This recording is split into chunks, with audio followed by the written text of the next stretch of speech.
I am Alexis Wineman at the Future Horizons Super Conference in Dallas, Texas.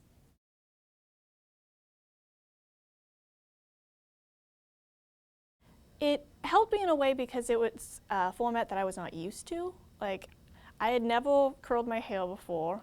I've never worn heels. I didn't know what foundation was. And it was just, it was a very, like, it helped me more in the business sense. Like, I know how to present myself in front of people now.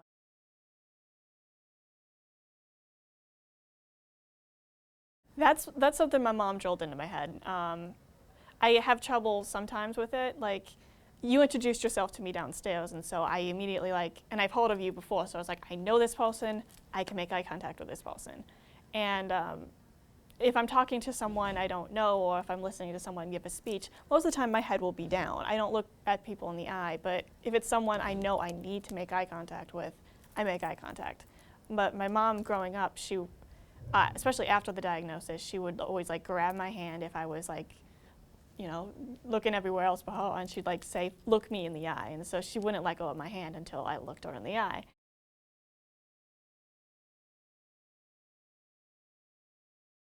I do feel like I have to do play part because, sometimes there'll be jokes I don't understand, but I'll laugh at anyway.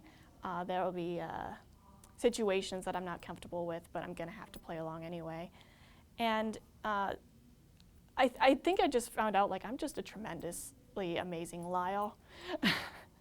I can pretend like I'm uncomfortable with something when in actuality I am screaming inside, or I know the moment I get back to my dorm room I'm going to start screaming or having a meltdown or something like that. But I also know that there is a time and a place because there isn't any safe rooms available in neurotypical society. We have to make our own. And on a college campus, there's not many places you can go and scream without attracting attention. The way I explain it to people is, people's brains are like hamster wheels. Eventually, the hamster's got to take a break. Autistic brains aren't like that. They just keep going and going and going. So we can't stop thinking about things. That's why a lot of kids with autism have sleep problems, because they can't fall asleep because they have too much on their brain. They can't sleep because they're thinking too much. And I think just the walking in circles, there's no thought to a circle. It's just, so I'll just plug in my earphones so I can't hear anything else except whatever white noise I'm listening to, and I'll just walk in a circle.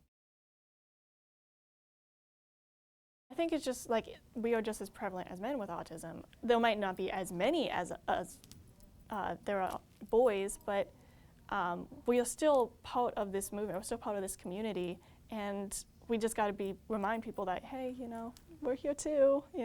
Don't forget about us.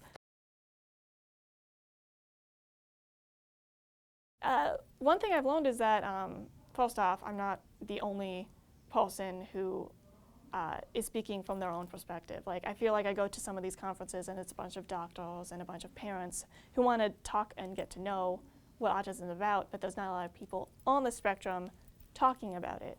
And so I come to these and I see Temple Grandin, who's one of the biggest faces in the autism community, actually get up and talk about what helped her and what we need to do in order to get our kids part of society and not in our parents' basements. And so it's just kind of reaffirming, I'm not the only one. Thank you. Because I'd go to these and I would be the only one. I'd be next to a bunch of doctors and talking about worlds I have not even seen before, let alone pronounce. And I'm just sitting here I did a pageant once.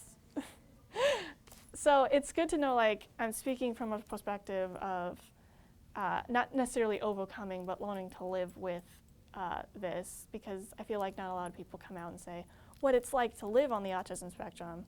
A lot of people talk about the struggles and everything like that, but they don't talk about what they've done to make their lives better while living on the spectrum.